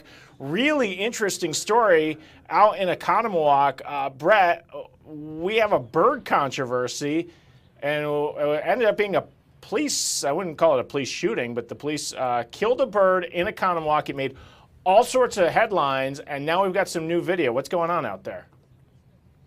Well, it's important, Ben, to remind our viewers that I actually broke this story, Ben. This was something that we brought our viewers first here on Fox 6 News. This happened on April 28th, so about 2 weeks ago. Oconomowoc police came to a neighborhood near 2nd and Maple to shoot and kill a sandhill crane. The reason why they were there is because of this. Neighbors said that this bird had been a nuisance for the past several months, coming to the area and walking up and down the street, pecking at cars. One neighbor even said a house window was broken by this crane. Basically, a neighbor was feeding the crane, and that's why the crane was kind of drawn to that area. It was just one crane. We're told by wildlife experts that they mate for life and that they usually come in pairs, but in this case it was just this one crane that had kept coming to the area. One man had so much damage to his vehicle that he actually called U.S. Fish and Wildlife and the DNR and obtained a permit to shoot this crane. Of course, they're federally protected migratory birds. And so he called Oconomowoc police when the bird came back one day, and Oconomowoc police came out and shot it. Just today, we obtained body camera footage of this particular incident. You can see, and Brett, I've got the video here. I want to pull the video up here. I'm going to see if we can pull it up here. So this is body camera video from an Oconomowoc police officer, and the bird is walking down the street. We'll try and get this video moving here, but maybe you can try and just walk us through, tell us what happened here when police arrived. Well, according to the police report, the officer arrived, got out of his squad, saw the bird in the street, and then tried to kind of guide it toward the end of that particular street. It is a dead-end street. It's dead-ended by railroad tracks, and then on the other side of those railroad tracks, there's another street and homes surrounding it. And you can see him kind of going up, walking toward the sandhill crane, and then positioning his rifle on top of a garbage can to kind of steady himself. You hear one shot fired, then the officer goes up closer to the carcass, for lack of a better word, and fires an additional shot just to ensure that the animal was in fact dead.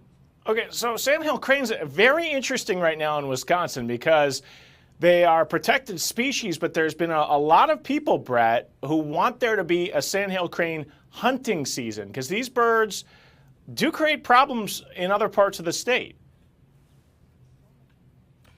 I mean, I can't speak to anyone else's desire to have a hunting season, but what I can tell you is that we did reach out to the executive director of the Wildlife in Need Center. It's not too far from here in the town of Summit, and she told us that she was a little upset about this particular incident because she was not notified either by neighbors living in that area or by the police department that ultimately came to shoot and kill this crane. And the reason she was upset is because her whole organization exists to help individuals in Waukesha County deal with nuisance wildlife.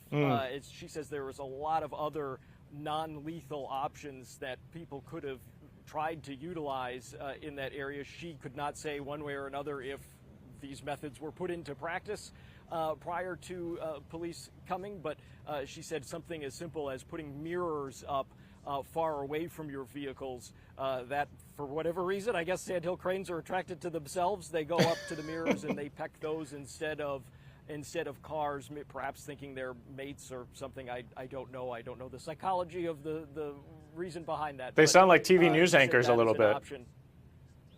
Well, you said it, Ben. But you know, in all seriousness, she said that you know, just basically by hazing this bird, it could have possibly prevented it from coming back to the area. And of course, the number one thing would be to remove any food sources. So if there was someone that was in that neighborhood that was feeding it, like we were told by some neighbors, then that would have probably gone a long way to resolving this issue before it would have resulted in lethal force. Yeah, that's really unfortunate. And sandhill cranes, obviously they're migratory, they move around. I'm not sure what kind of food that the person was putting out that attracted. This video, which we could not get to play here on the Wisconsin Live Desk, but if you go on Twitter, @BenHandelman, you'll be able to see the video. I've edited it right before the second shot. But you can definitely see what the officer came upon. Big birds, they are beautiful, Brett. I mean, they're big, beautiful birds, but obviously, in this case, it sounds like neighbors say they can cause a lot of problems, though, for people. Ironically, Ben, just probably 3 or 4 days after my initial report aired, my husband said, "Look out the window," and we looked out the window, and there were 2 sandhill cranes in our front yard, something that had never happened before.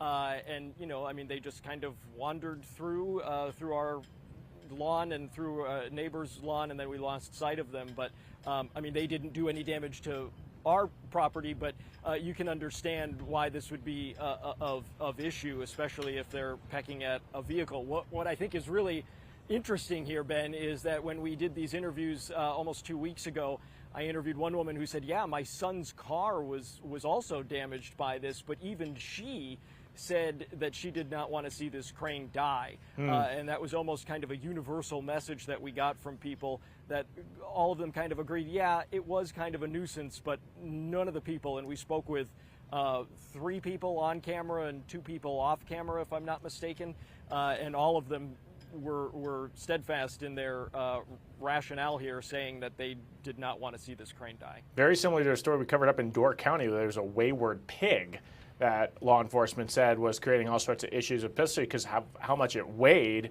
and it was running into the road, and there were people out there trying to catch it. But again, that one also was killed by law enforcement, and kind of similar issues here. So, all right, Brett, we look forward to hearing your reporting tonight on Fox 6 News at 4, 5, and 6, and we'll hear from the neighbors. But thanks for joining us here on the Wisconsin Live Desk.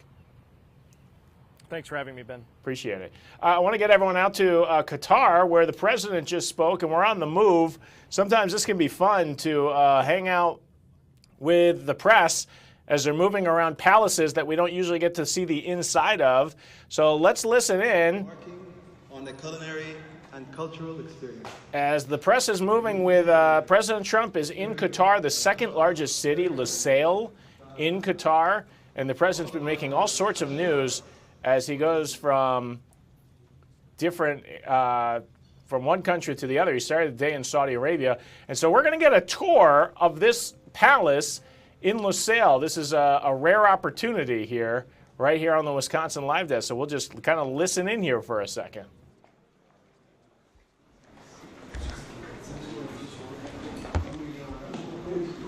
We're very happy. We're very happy. Yes. No, we're very happy.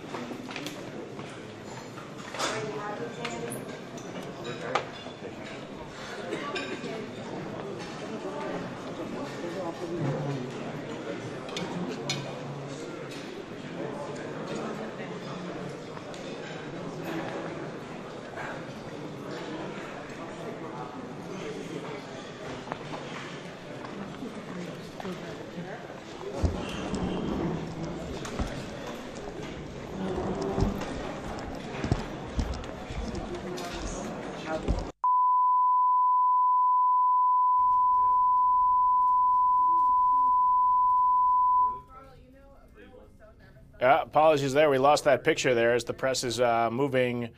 Again, this was in Lusail, and hopefully we'll get that shot back up here because it's been really an interesting visit to the Middle East from the president. The president actually started his day in Saudi Arabia, where he met with the new president of Syria, a meeting that many thought would never happen. That was an individual who used to be a leader in a cell of Al-Qaeda and then became a rebel fighting against the former president of Syria, overthrew the government, is the new president in Syria, and the president announcing in Saudi Arabia today that they are going to eliminate the sanctions and give that country a fresh start, as President Erdogan of Turkey really hoping to get some stability in that part of the world. And there were celebrations all around Syria yesterday when the news was first announced, but today a spectacular meeting, really, one unexpected before this trip started, with the president of Syria and President Donald Trump, as the president is right now in Qatar. And now one of the focus is a new Air Force One that the president could be getting, and he's used part of his trip just moments ago to announce a large purchase from Qatar Airways of Boeing jets. Obviously, that's a giant American company, and the president's going, he's saying, for economic reasons, to the Middle East. And so he's making news every time he stops somewhere, and we're hopefully going to have his motorcade leaving this palace in Lusail in Qatar. Okay, so things we're still watching here. That right there is Washington, D.C., as Secretary Kennedy from HHS is before really a contentious meeting with senators. We're watching the Karen Reed trial. On the stand right now, this is a forensic specialist who investigated some of the evidence. This is the woman accused of killing her ex-boyfriend, hitting him with her car and leaving him for dead in a snowstorm in Boston. He was a Boston police officer. She says she's being framed by that law enforcement's friends, and it's really captured the attention of the nation. So we'll keep following.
This is the Wisconsin Live Desk.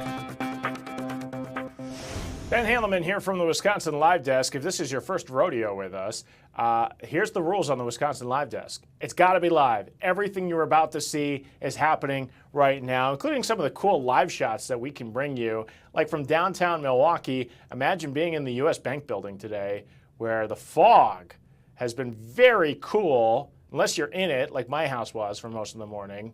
Right along the lake, the cooler lake water interacting with this beautiful warm air that we're having today, and that's creating some fog right along the lake. I like taking this traffic camera here. Hawley Road, sunny. Some of these shots are sunny, but then when it switches over to Car Ferry, it's been socked in fog throughout the day. That's Howard Avenue on the south side. This camera switches that we've got right here. So we'll keep watching this one. Yeah, we've got just beautiful fog out there. The big concern's coming for tomorrow. Make sure you're weather aware. We just heard from Stephanie Barakello a short time ago. Severe thunderstorms are possible. Tornadoes in the realm of possibility tomorrow, something they are concerned about. So they're going to keep watching that very closely. A big thing that could happen is whether or not there's a cap in the atmosphere where the clouds kind of keep the storms at bay. So we'll see if that happens. Looks like the Senate hearing has just wrapped up with RFK, or they're taking a break right now as we've been watching this shot from Washington, D.C. The Health and Human Services Secretary going before senators, unveiling the budget. But when he goes before senators, all sorts of fireworks tend to happen, and that is certainly the case today, as we heard them once again talking about vaccines and lead issues. So live picture now as, I don't know, why do you think that guy's wearing a sign on his back? Is that maybe a protest thing? Interesting. I'm not sure who's in the gallery or who shows up to these things, but why is that man holding a book right there have something on his back?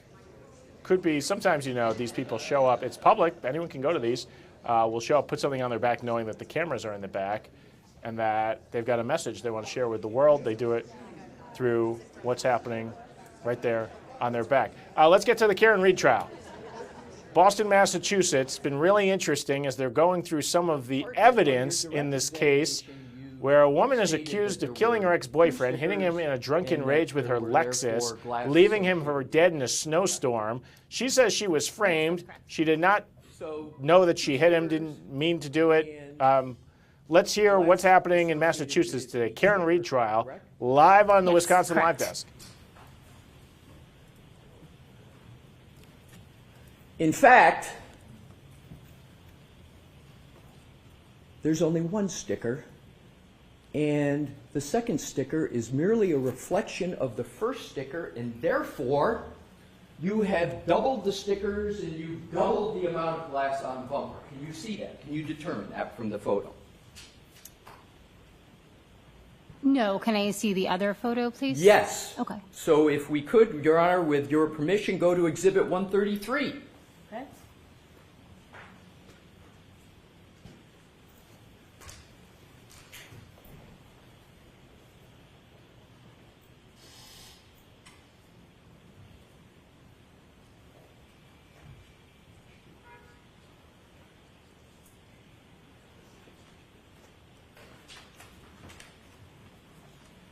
You asked to see this one. Can you now make a determination, having seen both of them, whether there is in fact just one sticker and therefore one volume of glass associated with it? No, I cannot. You're saying this is a reflection? I can't testify, Okay. so I'm asking you.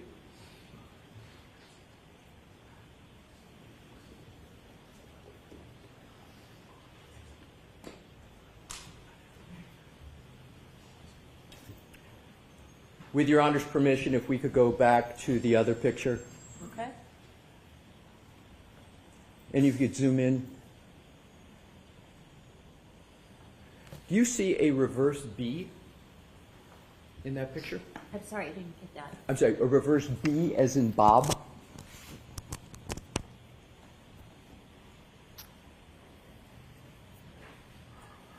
No, could you zoom in on each of the stickers for me, please? We'll do whatever you would like to do to answer the question. So. Sure.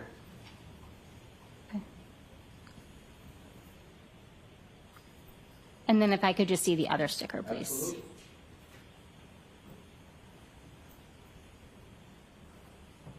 Yes, I believe that is a reverse B, correct? And doesn't that mean that it's a mere reflection and that there's only one sticker that you put on, and therefore only one volume of glass associated with one sticker?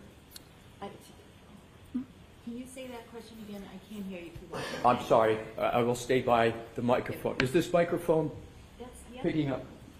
So therefore, can you now conclude, because of the reflection and because of the reverse B, that there is only, in actuality, and there was only in actuality, one sticker and one B, and therefore one volume of glass associated with this bumper?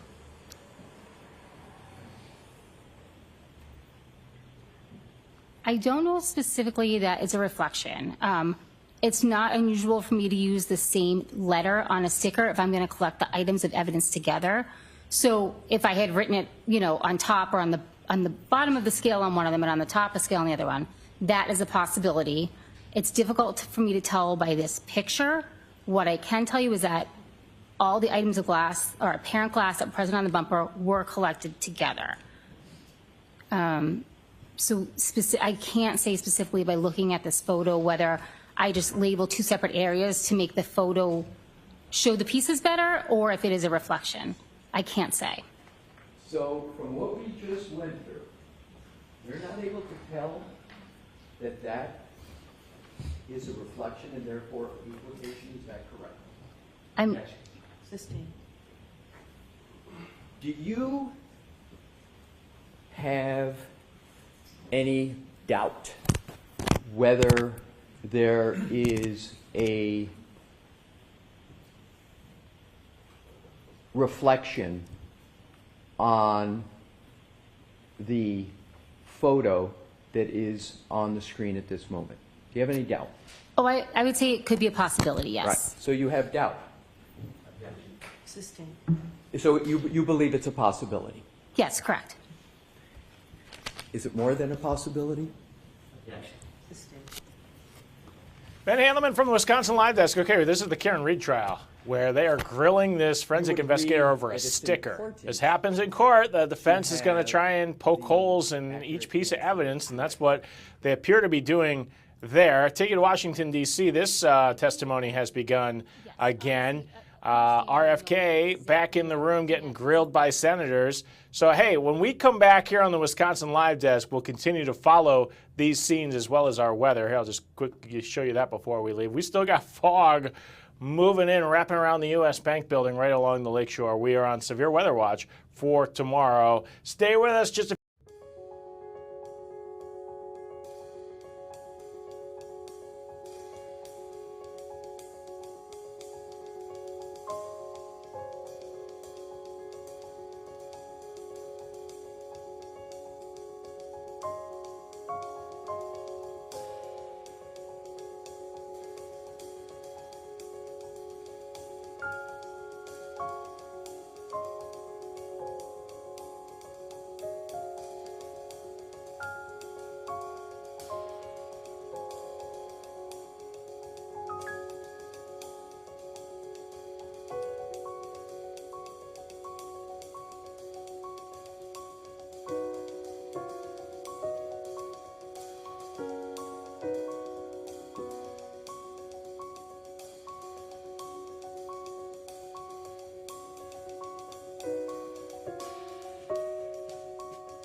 This is the Wisconsin Live Desk. Ben Handelman here from the Wisconsin Live Desk. Got a new picture that just popped up. The president is in Qatar on a Middle East tour, making news at every stop along the way. Let's listen in. This is from Lusail, Extraordinary. the second biggest city in Qatar. Extraordinary.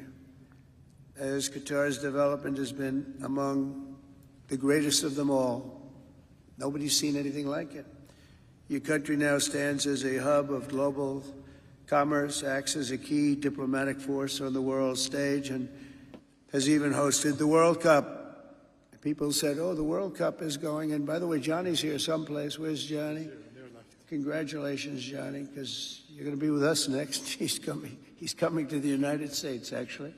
Thank you very much. Great job you do, Johnny. The Emir is building a stunning legacy of economic progress, engineering marvels, what I've seen is incredible, and cultural attainment that should make this entire nation so very, very proud. They are proud. A lot of friends that live here, they're so proud.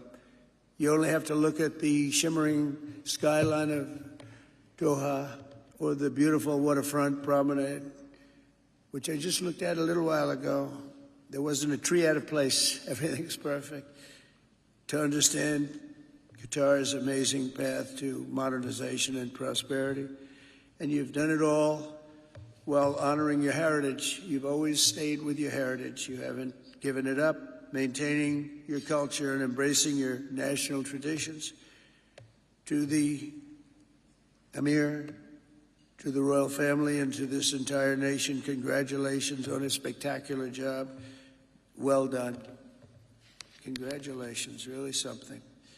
As you can see from the extraordinary range of leaders and pioneers in this room, the biggest people on earth, most successful people, the most powerful people. Everyone wants to come and witness what is happening right here. As president, I'm proud that our growing friendship is blossoming into a full-fledged economic and security partnership, as we've seen clearly on this trip.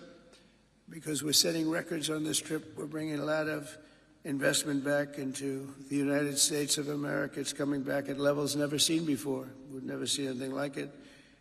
In 2 months, we've done more than anybody. I don't think there's ever been anything close. And that means into any country. In addition to our agreement that will lead to the $1.2 trillion in economic activity before we even start about the big Boeing deal and all of the other deals that we talked about today. We're pleased to supply your military with billions and billions of dollars in brand new equipment, and we're going to get a glimpse of some of it tomorrow morning at your military base, which is incredible, by the way. Earlier today, we were honored by the escort of 8 F-15s from your Air Force, and I will say that I asked the pilot of Air Force One, do we need them? And he gave me a bad answer. He said, well, I'd rather have them. That wasn't really the answer I was looking for, to be honest. I thought he said, no, we don't. This is just fun. This is just fun and games. He didn't say that. But here we are. But they were something. We're looking out the window. Everybody was amazed. It's a little disconcerting when you see a plane that goes 2,000 miles an hour, when actually going 500 miles an hour is a strain on the plane. But you look out and you can read the pilot's name on his helmet, and it's pretty close. But they were great. They were great pilots, too.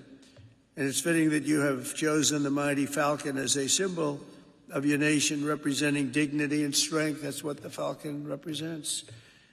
Our Qatari partners showed that spirit last weekend when you helped negotiate the release of the last living American hostage in Gaza, Edan Alexander. And hopefully this is a stepping stone toward getting the rest of the hostages back, but that was something, and you really did help us a lot. And Steve Witkoff and Marco Rubio are here. I want to thank you, Steve, Marco, and Scott, Howard. Everybody was involved.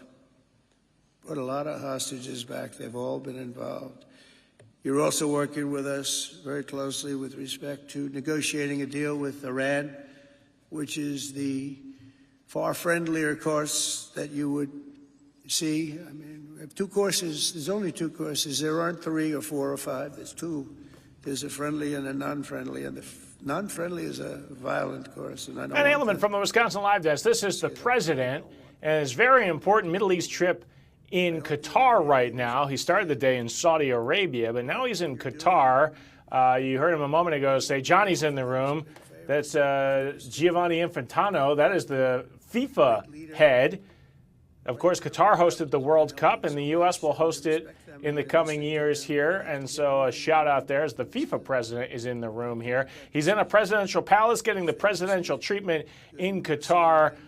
currently speaking. So you can follow all of this here on your Fox Local app as we got to wrap things up here on the Wisconsin Live Desk. All of these stories are available to you, which is the power of having this app. And who knows where tomorrow will bring us, but same time, same place. We'll see you then. Thanks for joining us here.